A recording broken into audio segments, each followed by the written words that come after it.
দুর্নীতিমুক্ত পঞ্চায়েত গড়তে সিপিআইএম এর ডেপুটেশনে বাধা। পুলিশের সামনেই বাঁশ লাঠি নিয়ে সিপিআইএম কর্মীদের তাড়া করে তৃণমূলের লোকজন, মারধরও করা হয়, বেশ কয়েকটি বাড়ি ভাঙচুর করা হয়। ঘটনাকে কেন্দ্র করে উত্তেজনা ছড়ায় এলাকায়। ডেপুটেশন দিতে পারেনি সিপিআইএম নেতৃত্ব। ঘটনাটি ঘটেছে বীরভূমের পাড়ুই থানার সাত্তর গ্রাম পঞ্চায়েতে। আসন্ন পঞ্চায়েত নির্বাচন, শুধুমাত্র বাদ্যি বাজার অপেক্ষায় সকল রাজনৈতিক দল। তার আগে দুর্নীতিমুক্ত পঞ্চায়েত গড়ার ডাক দিয়েছে সিপিআইএম। বিশেষ করে 100 দিনের কাজ চালু করতে হবে, এই সকল দাবিকে রাজ্যের সব প্রান্তে পঞ্চায়েত অভিযান ও ডেপুটেশন কর্মসূচি নেওয়া হয়েছে।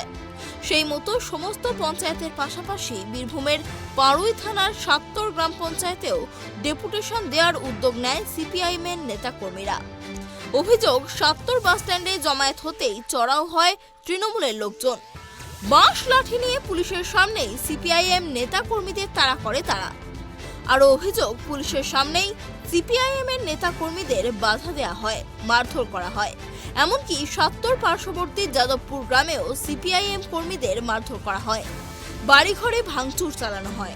জুড়ে ডেপুটেশনের কর্মসূচি মূলত 100 দিনের কাজ চালু করা, 100 দিনের কাজের বকেয়া এবং যা যা দুর্নীতি হয়েছে সেগুলো মানুষের সামনে তুলে ধরা।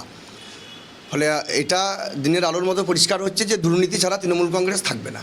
দুর্নীতি যদি বন্ধ হয়ে যায়, তৃণমূল কংগ্রেস দলটাই উঠে যাবে পশ্চিমবাংলা থেকে। যেটা ইডি সিবিআই ধরাধরি যখন করছে, তখন এটা অনেকটা প্রমাণ পাওয়া যাচ্ছে যে যাকে ধরছে তার কাছে কোটি কোটি টাকা উদ্ধার হচ্ছে, সঙ্গে মহিলা উদ্ধার হচ্ছে। আর এই পঞ্চায়েতগুলো হচ্ছে টাকার মূল উৎসের জায়গা। সেই জন্য পঞ্চায়েত দখলে রাখতে হবে, আর এই জন্য হচ্ছে গণতন্ত্রকে খুন করতে হবে। তৃণমূল কংগ্রেসের সরকারে আসার পরের দিন থেকেই গণতন্ত্রকে খুন করে ওদের পথ চলা শুরু হয়েছিল। আজকে তার প্রমাণ আপনারা দেখলেন সাত্তরে, যেভাবে তৃণমূল মস্তান বাহিনীকে নিয়ে এসে মানুষের গণতন্ত্রকে আবার খুন করলো। মানুষ পঞ্চায়েত যাচ্ছিল তার অধিকারের দাবি নিয়ে, যে 100 দিনের কাজ চাই। সরকারের তো এইদিকে ভ্রুক্ষেপ নেই। দুর্নীতি যারা করেছে তাদেরকে রক্ষা করতেই সরকার হচ্ছে ব্যস্ত। সরকারের কোটি কোটি টাকা সুপ্রিম কোর্টে, হাইকোর্টের উকিলদের পিছনে খরচ করছে নেতাদেরকে, মন্ত্রীদেরকে রক্ষা করতে। আর এবছরে চাষ হয়নি, কাজ পাচ্ছে না, সব ঘরে ভাতার হাঁড়ি চাপছে না। তারা যাচ্ছিল যে 100 দিনের কাজটা চালু করতে হবে, 100 দিনের যে বকেয়া আছে সেই বকেয়া দিতে হবে। ফলে এরা মানুষের কথা বলতে এরা দেবে না, মানুষের কথা বলার সব ধরনের অধিকার কেড়ে নিতে চায়। হ্যাঁ, মারধর তো করেছে। পাড়ুই থানার ওসি হচ্ছে তৃণমূলের দালাল।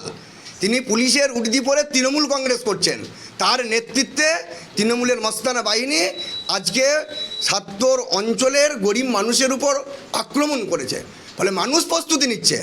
দাবি নিয়ে 100 দিনের কাজ, 100 দিনের কাজের দাবি নিয়ে আমাদের 100 দিনের কাজ দিতে হবে, বকেয়া টাকা মেটাতে হবে, বার্ধক্য ভাতা, বিধবা ভাতা যেগুলো হচ্ছে না সেগুলো সঠিকভাবে চালু করতে হবে, এবং আবাস যোজনার যাতে দুর্নীতি না হয়, সেই মানুষ, গরিব মানুষগুলো যাতে আবাস যোজনার টাকা পায় সেটা দিতে হবে। এই আমাদের দাবি ছিল সাত্তর পঞ্চায়েতে। দিতে পারলেন?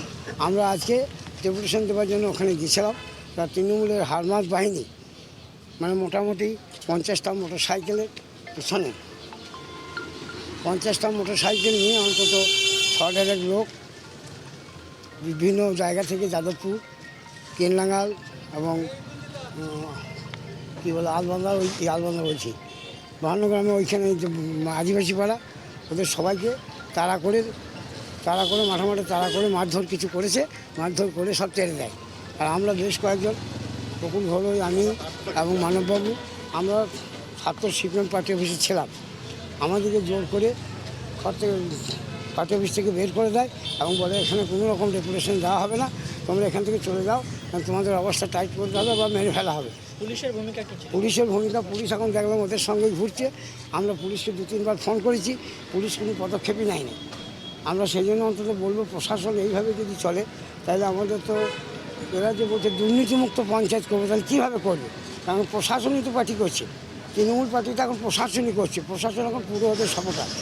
কর্মীদের মারধর করেছে, কর্মীদের যাদবপুরের এবং বললাম কেনলাঙ্গালের এবং ওই 52 গ্রামের আদিবাসী কয়েকটা 7-8 জনকে মারধর করেছে।